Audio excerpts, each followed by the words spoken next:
नाम बिना लिए हम कहेंगे कि ये हैदराबाद का एक नेता है, उसने कहा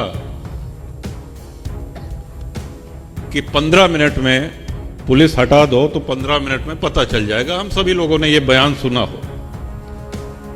ऐसा नहीं लगता कि काफी हद तक हम सामने चाहे जो कहें, लेकिन अगर हम बैठ के गंभीरता से सोचें, चाहे तिब्बती बौद्ध हों, जो भी आया उसको भारत में इतना विशाल हृदय हमारा है, न सिर्फ शरण मिली बल्कि अपने धार्मिक रीति रिवाज पूरी तरीके से उसका पालन कर सकें, यह भी सुनिश्चित किया गया। और मैं समझता हूं कि हर एक किसी भी भारतीय को इसमें कोई आपत्ति नहीं थी। लेकिन समस्या तब शुरू होती है जब आप ये कहें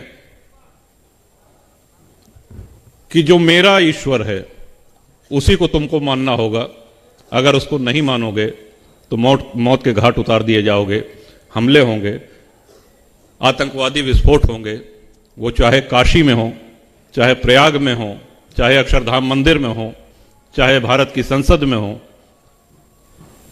ये आज हमारे सामने सबसे बड़ी चुनौती है। और मैं ये मानता हूं कि आज हमको इस्लाम से बहुत कुछ सीखने की भी आवश्यकता है।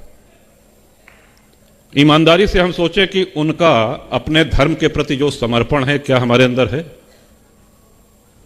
हम तो मंदिर जाते हैं, हम संतों के पास जाते हैं तो पूरा मांग पत्र लेके जाते हैं, अपनी भाषा में कहते हैं कि साहब बिटिया का बिया हो जाए, लड़का की नौकरी लग जाए, बड़ी कृपा। तो हम अपना एक बड़ा लंबा चौड़ा मांग पत्र लेकर के जाते हैं। वो जाते हैं तो उनकी इबादत में एक चीज रहती है कि इस्लाम कैसे बढ़े, वो उनके धर्म के प्रति समर्पण है। उधर हमारी कोई सोच ही नहीं है। और संस्कृतियों की रक्षा सदैव शस्त्र से होती है। शास्त्र कभी भी संस्कृतियों की रक्षा नहीं कर सकते, कभी भी नहीं। और अगर शास्त्र संस्कृतियों की रक्षा, राष्ट्र की रक्षा कर सकते तो तक्षशिला महाविद्यालय, नालंदा विश्वविद्यालय ये ध्वस्त नहीं होते। एक लुटेरा आया, उसने नालंदा को पूरा जला करके ध्वस्त कर दिया। जितने वहां पे आचार्य थे सबको मौत के घाट उतार दिया गया। कितनी अनमोल पुस्तकें हम और आप सभी सुनते हैं कि 6 महीने तक पुस्तकें जलती रही, और यही हाल तक्षशिला का भी हुआ। हमारे प्रभु ने जब जब अवतार लिया, भगवान राम को 14 वर्ष का वनवास हुआ, राजपाट छोड़ के जाना पड़ा उनको। तो ऐसा तो नहीं था कि उन्होंने 14 वर्ष के लिए कहना अच्छा क्या ले जाओगे, कहने एक डबल बेड, एक सोफा और तकिया, जरा वहां बैठने के लिए आराम होगा। सारा भोग, सारा ऐश्वर्य सब कुछ छोड़ करके साथ क्या ले गए? धनुष बाण। और काम भी वही आया, जिस हेतु अवतार लिया था उसकी पूर्ति वहीं से हुई। हम अगर मां की उपासना करते हैं, शक्ति स्वरूपा दुर्गा मां, वो देखिए शस्त्र सज्जित रहती है। हनुमान जी महाराज ने कभी गदा नहीं छोड़ा, गदा से बहुतों को सुधार दिया उन्होंने। भगवान शिव के हाथ से कभी त्रिशूल नहीं छूटा।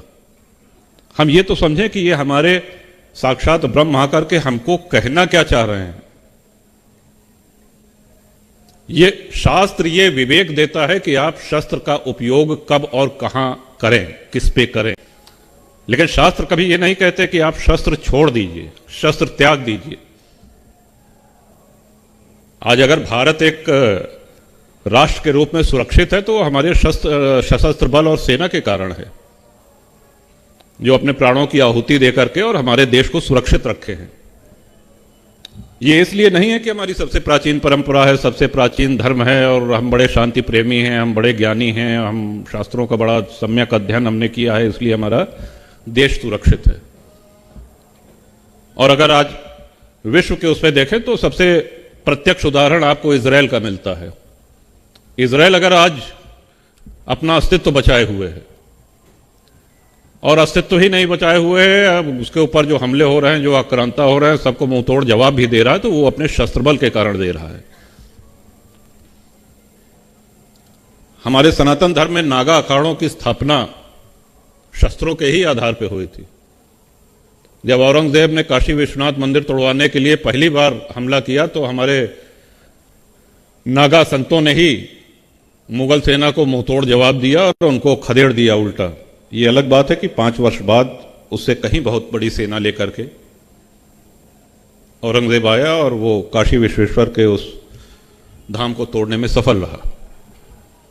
एक धर्म के रूप में, एक संस्कृत के रूप में हर विद्वान यहां पे सभागार में जितने भी हैं वो आप मानेंगे दिया उल्टा। ये अलग बात है कि 5 वर्ष बाद उससे कहीं बहुत बड़ी सेना लेकर के औरंगजेब आया और वो काशी विश्वेश्वर के उस धाम को तोड़ने में सफल रहा। एक धर्म के रूप में, एक संस्कृत के रूप में हर विद्वान यहां पे सभागार में जितने भी हैं वो आप मानेंगे कि जितनी ज्यादा लूट, हत्या और बलात्कार धर्म के आधार पर हिंदुओं के साथ हुई है वो विश्व की और किसी सभ्यता, किसी संस्कृति में नहीं हुई है। गिनती नहीं है, अनुमान नहीं लगाया जा सकता। और वो इसलिए भी कि एक और जहां हमने अपने शस्त्र छोड़े वहीं कूटनीति के तहत हम जातियों में बांट दिए गए। आज यदि कोई संत महात्मा ये कहता है कि जात पात हमारे लिए इसका भेद मिटाना बहुत आवश्यक है, तो कुछ आचार्य उसकी भी आलोचना करने लगते हैं। हां ठीक है, जातियां हैं, जाति की भूमिका सजातीय विवाह तक सीमित रहे, या चलिए यहां तक भी कर लिया जाए कि ठीक है हम अमुक जाति के हैं, हमको प्रसन्नता है, हमको गर्व है, लेकिन दूसरी कोई जात हमसे छोटी है उसको कैसे नीचा दिखाएं। यहीं से हम अपने आप चाहे अनचाहे अपने धर्म को कमजोर करना शुरू कर देते हैं। मोहम्मद बिन कासिम पहला आक्रांता था जिसने भारत पे हमला किया, और युद्ध के बाद जब दोनों सेनाएं विश्राम करने लगीं तो राजा दाहिर के पक्ष में जो सेना थी उसमें अलग अलग जगह चूल्हे जल रहे थे। तो उसने पूछा कि ये अलग अलग चूल्हे क्यों जल रहे हैं? अब खाना बन रहा है। हाँ खाना बन रहा है, तो एक स्थान पे क्यों नहीं? कहे साहब ये उस बिरादरी का है, ये उस बिरादरी का चूल्हा जला है, ये फला बिरादरी का है, इसका हाथ लगाया वो नहीं खाते हैं, वो छू लेंगे तो वो नहीं खाएंगे। तो बड़ी जोर से हंसा। उसने कहा मैंने भारत फतेह कर लिया, हिंदुस्तान फतेह कर लिया। और हम हैं कि आज तक इस ऐतिहासिक भूल को देखते हुए भी अनदेखा कर रहे हैं, समझते हुए भी नासमझ बन बैठे हैं। हां ये सनातन एक नई करवट ले रहा है। अब आप लोगों में उत्साह देखने को मिलता है, नौजवानों में उत्साह देखने को मिलता है, बेटे बेटियों में उत्साह देखने को मिलता है। अब लोग खुल के बोल रहे हैं, बड़ा ही सकारात्मक है ये, लेकिन अभी भी बहुत कुछ करना है। नाम बिना लिए हम कहेंगे कि ये हैदराबाद का एक नेता है, उसने कहा कि 15 मिनट में पुलिस हटा दो तो 15 मिनट में पता चल जाएगा। हम सभी लोगों ने यह बयान सुना हो। ऐसा नहीं लगता कि काफी हद तक हम सामने चाहे जो कहें, लेकिन अगर हम बैठ के गंभीरता से सोचें तो ऐसा नहीं लगता है कि काफी हद तक उसकी बात सही है। अगर ऐसा हो जाए तो लगभग आधा हिंदू एक झटके में साफ हो जाएगा। है क्या हमारे पास? हम लड़ेंगे किस चीज से? हमने इकट्ठा क्या किया है? ये विचार करने की बातें हैं। ना हम वंश वृद्धि कर रहे हैं, ना हम शस्त्र संचय कर रहे हैं।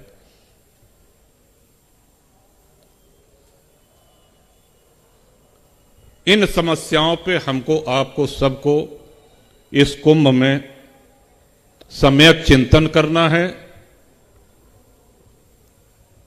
और यहां से हम अमृत की बूंदें ले जाकर के अपने समाज को दे सकें, उसे आगे बढ़ा सकें, तब तो हमारी और आपकी ये कुंभ यात्रा सफल मानी जाएगी।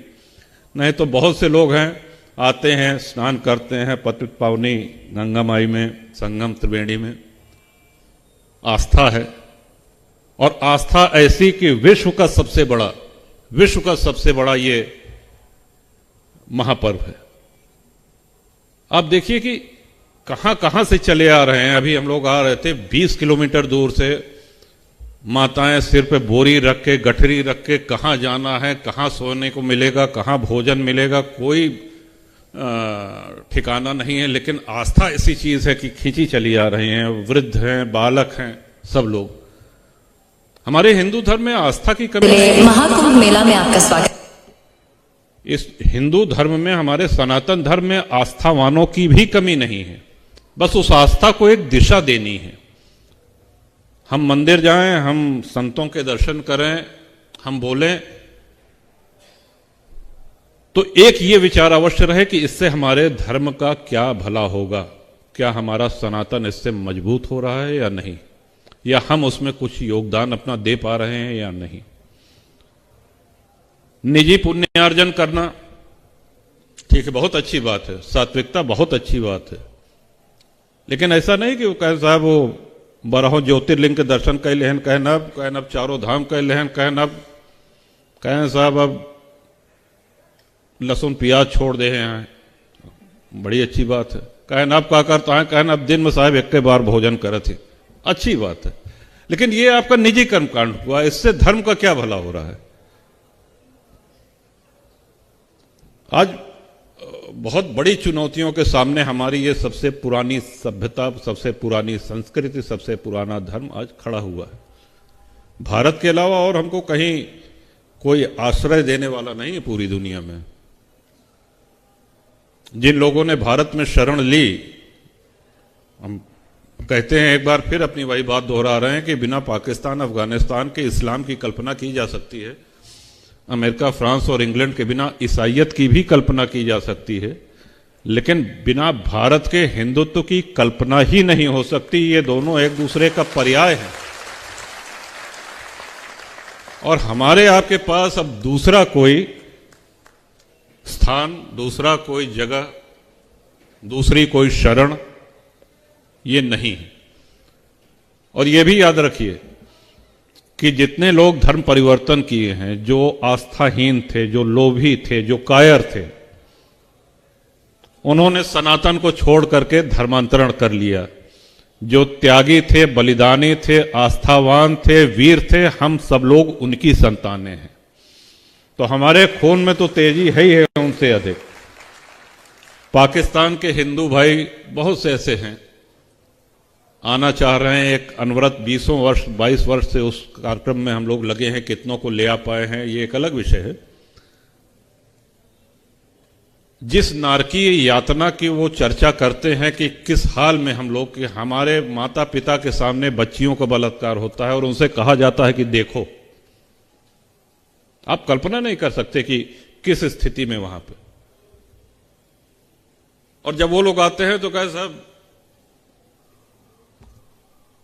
आस्था हमारी इतनी प्रबल थी, इलाज तो बहुत सरल था।